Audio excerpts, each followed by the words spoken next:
平時大家食 omakase 咧，多數都係食魚生同埋壽司啦。天婦羅嘅 omakase 咧，你又有冇食過呢？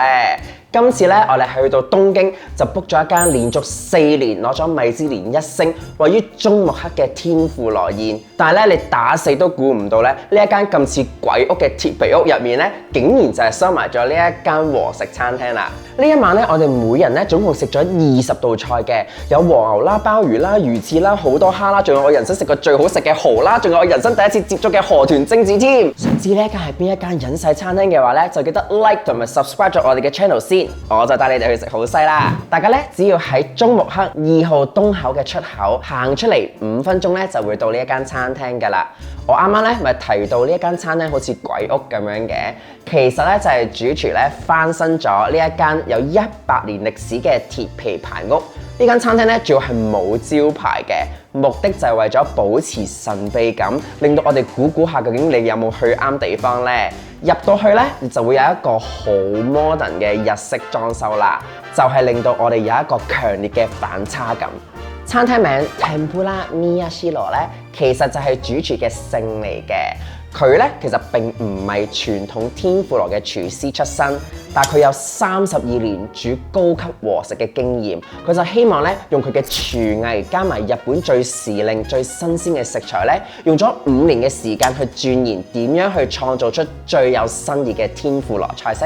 餐廳咧就得8個位嘅啫 ，lunch hour 咧就得中午12點1個時段，就係15,180 yen 一位嘅。咁而晚市咧就有2個時段嘅，6點同埋8點半，每人咧就係25,300 yen。其實咧而家要網上 book 位嘅話咧，就已經要預先支付晒所有價錢㗎啦。因為如果你遲咗 cancel 嘅話咧，就要俾罰款㗎啦。我發咗預約呢間餐廳嘅資料咧喺資訊欄，如果大家有興趣想 book 嘅話咧，就 click 下面嗰條 link 啦。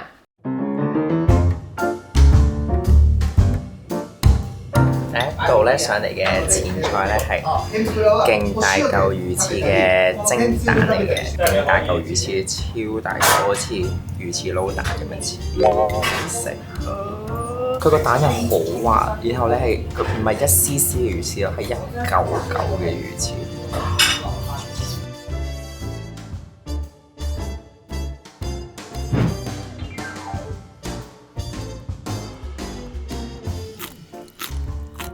啱啱見住佢即場搣嘅蝦翅上面咧有 wasabi， 有一個豉油撈嘅醬，再加埋魚子醬，即係完全個豉油嗰個汁咧又唔會好鹹喎。但係咧，因為魚子醬咧，其實我係好驚食魚子醬咧會好鹹，但係佢係啱好恰到好處咯。即係平時可能食生蝦刺身或者食牡丹蝦刺身，你都會自己溝嗰啲 wasabi 豉油噶嘛。咁佢而家咧就係用另一個模式溝好俾你啦，然後嗰個蝦咧係爽口彈牙鮮甜。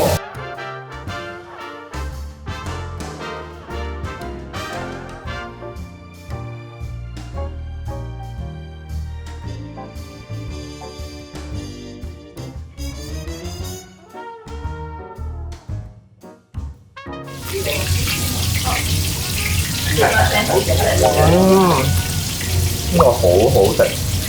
係直接即場咧攞紫菜啦，包少少飯啦，然後淋咗佢好獨特嘅醬汁，即刻炸完嘅天婦羅，烤天婦羅咧包起用手接住嚟食嘅，呢個好好食。佢個香，佢有嗰個汁嘅醬油嗰個香味咧，所以我覺得比起上一道就咁一條蝦咧，仲好食好多。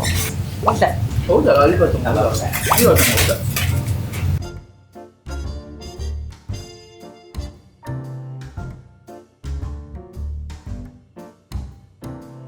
跟住咧就係呢個好獨特嘅蝦腳，試下先，望落去好脆㗎，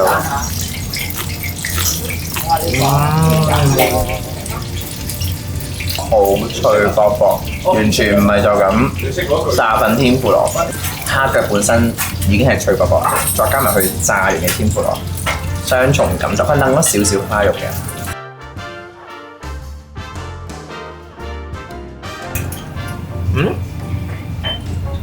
我覺得似食淮山嘅感覺喎，係咪啊？但係有百合花少少百合花獨特嗰個香味嘅，呢個都好好食。食完蝦，而家食翻個百合花中和花冇咁流先，應該係。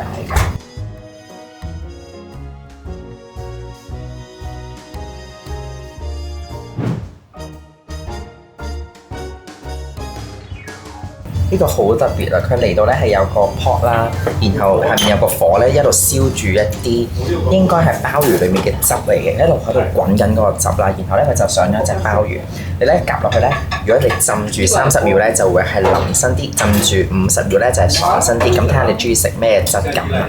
試一個鮑魚先。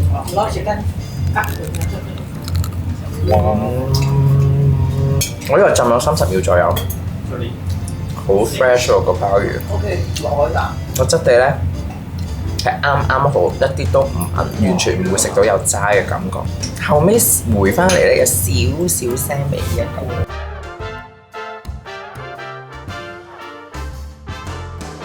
佢咧呢個飯團波，我以為就咁浸落去嗰個蟹汁度啦，原來咧你浸落去嘅時候咧，你要研碎嗰個飯團波啦，佢就會即場咧將好新鮮、好靚鮮橙色嘅海膽咧撈埋落去，咁你咧就一次過咧連個汁啦、海膽啦同埋個炸飯團波咧一次過食嘅，海膽好鮮甜。好啦，因為我今次成個日本 trip 係一嚿海膽都冇食到啦，所以真係日本嘅海膽係唔同啲嘅。我喺香港係唔會食海膽嘅，好老實講唔係串，但係香港食嘅海膽都好腥，我好驚腥味嘅。但係呢一個海膽入口溶之餘咧，因為佢好特別嘅，因為佢加埋咗佢下面熱辣辣個汁咧，係另一個我未試過食海膽嘅感受嘅，好食。呢一個咧炸到好似太陽花咁嘅咧，係日本嘅小椰菜花嚟嘅。咁啱啱師傅咧就已經講咗啦，warn 咗我哋㗎啦。呢個咧係苦嘅，我試下先。少少咯。好味喎。佢係回甘嘅喎，好似苦瓜汁嗰隻。好味。佢係回甘嘅喎。嗱，而家個邊邊咧，我覺得我仲接受到，但係咧師傅提醒食到中間咧係好苦嘅。試下先。唔係啊，你點少鹽就 OK 啦。中間真係有啲苦喎。我食到個邊嘅，中間太苦，但我會食晒佢嘅，對師傅嘅尊重。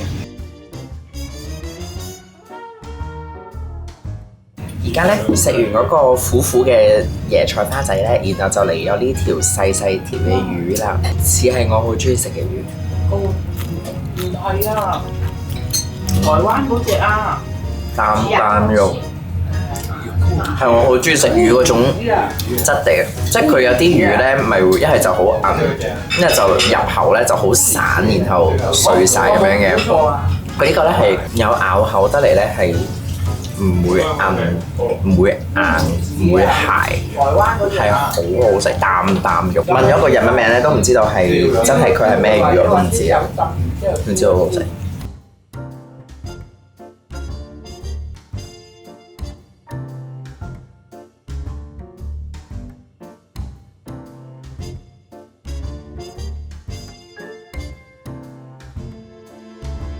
佢應該係用咗個米餅夾住烏魚子嘅，佢係即場用個烤爐咧烤嗰個米片，然後咧佢就會脹卜卜。OK。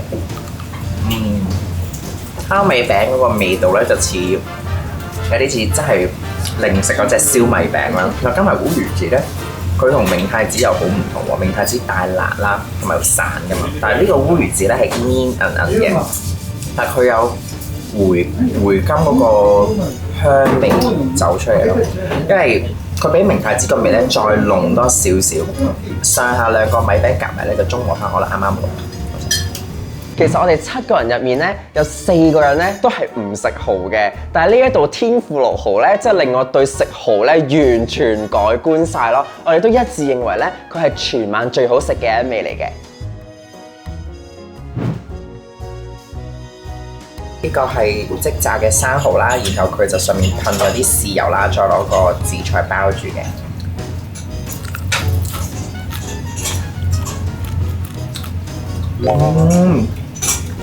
好味，因為好老實講咧，我唔係咁中意食蠔嘅人嚟嘅，即係生蠔啊、蠔餅啊呢啲咧，其實我都好麻麻，覺得真係好好食。我中意呢個多過個蝦喎，係咪啊？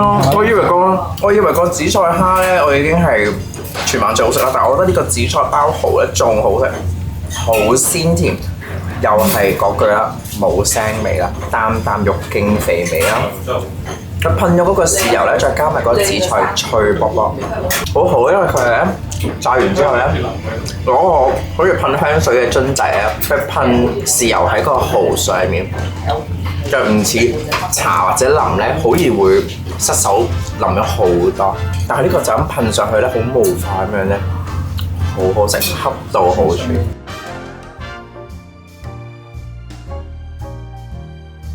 咁呢個什麼番薯咧有兩嚿嘅，一嚿咧就齋食原味先，乜都唔加，個皮脆卜卜，然後咧係嗰種鮮甜咧係唔會乸喉嗰種甜味，好好食。第二嚿咧一陣我就示範俾大家睇，掟埋呢嚿先，我係加呢個檸檬汁。佢話咧擠多啲都冇問題嘅，最緊要咧淋晒落去，加埋落去咧個口感咧就會好似蛋糕噶啦，咁神奇！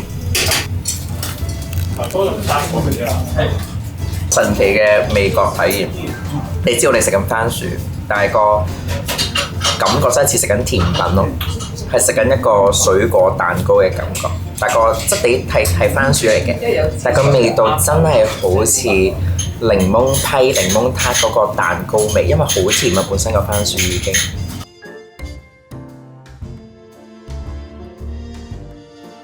呢個咧好似芝士忌廉係咪咧？但係其實唔係。咁呢個咧就係河豚嘅蒸子，試下先，睇下係咪好 cream 嘅咧？呢度咪好多河豚。我形容唔到嗰個味道似食緊，個味道係魚肉味，但係佢落咗鹽上面去烤，所以有鹹味，鹹嘅魚肉味，但係個質地咧就係 cream cheese 咁嘅質地，唔係我最中意食嘅嘢，但係我會食㗎。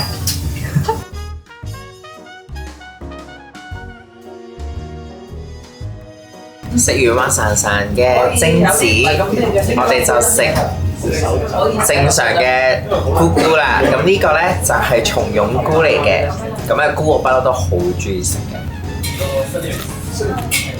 驚喜唔大嘅，我老實講驚喜唔大，但係係好食，同埋食到佢新鮮材料嗰個味道。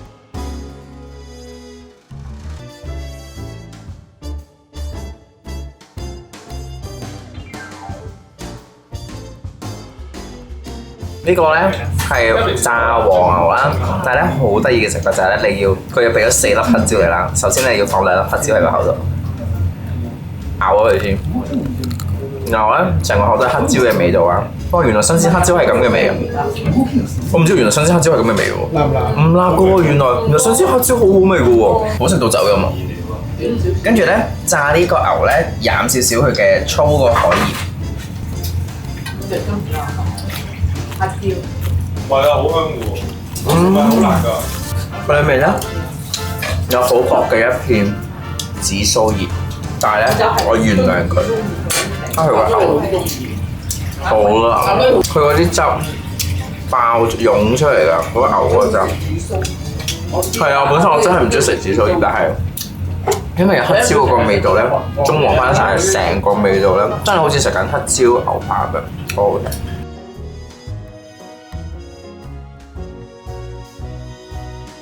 好搞笑嘅，佢俾張紙喺你隻手度啦，然後叫你打開個手板咧，佢就將呢個好似撻咁樣嘅紫菜吞拿魚咧放喺張紙度，然後你就可以一齊食啦，直接食先。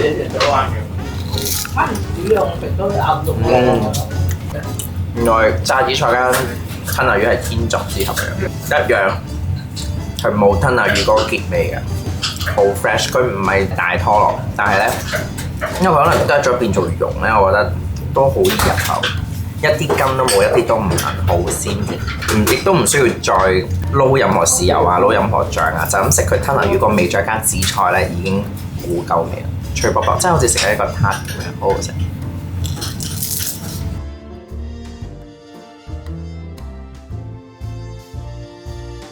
好好啊，有蔬菜食，炸蘆筍都係其實係食材嗰個鮮味啦。蘆筍有蘆筍味，但係即係係你 expect 嘅味道，即係唔會有咩 surprise 嘅呢啲，即係呢類型嘅菜式。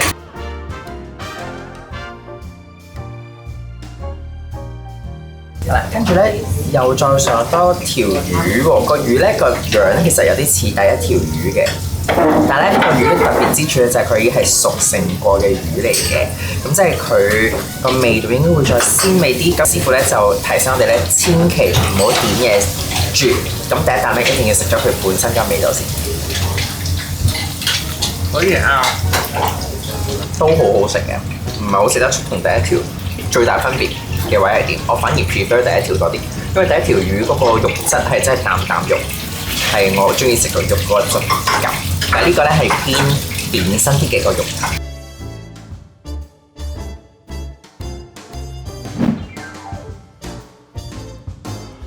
然後已經食到嘔咗啦，但係咧佢嚟到咧仲會有一個好大趴飯啦。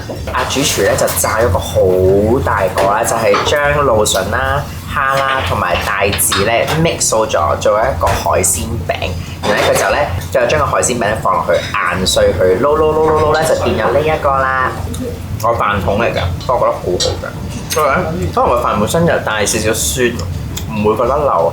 同埋嗰個炸天婦羅咧，好香蝦味喎，反而蝦嘅味係最突出。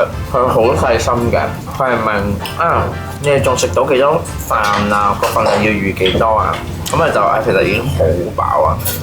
佢咧就將剩低嗰啲咧放入廚房，然後咧就將佢整成飯團俾我哋打包翻去食嘅，好 sweet 好細心，我覺得呢一個好值得讚嘅。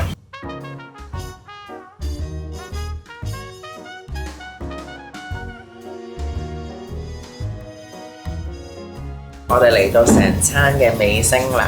啱啱食完甜品嘅羊羹之後咧，師傅就即場咧手打呢一個抹茶，咁咧應該係俾我哋燒製嘅，我都好想飲茶。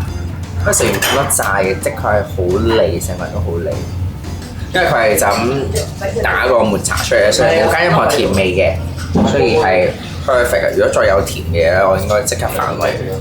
總括嚟講咧，呢一餐天婦羅咧係超乎我想象咁好食嘅。因為 book 嗰陣時咧，其實三大長老咧都有啲擔心，全晚食天婦羅會唔會好寡㗎？會唔會好熱氣㗎？但係咧一出到去咧，佢哋三個都拍爛手掌，話淨係食個體驗咧都值回票價。地方咧就雖然有啲細，但係咧反而令到我哋同個主廚啊同埋嗰啲廚師學徒咧多咗好多機會去交流嘅。因為佢哋每一道菜咧都會好細心咁樣介紹個原材料係咩啦，有陣時咧仲會 Google 埋俾我哋睇添。最後埋單咧，包埋當晚嘅酒水咧，每人平均1500蚊港幣左右啦。其實真係好抵。你喺香港食任何一間 omakase，其實冇2000蚊你都落唔到樓啦。更何況咧，呢一間係連續4年攞到米芝蓮1星嘅餐廳喎，所以咧我係真心推薦咧大家嚟到東京咧一定要試嘅。下一集就係開箱我哋喺東京住嘅酒店啦。如果想睇下我哋揾到邊一間又新又平又 high tech， 仲要喺東京市區都唔算細嘅酒店呢，就記得 subscribe 我哋嘅 channel 同埋撳埋我哋嘅鐘仔啦。我哋下次見啦，拜拜。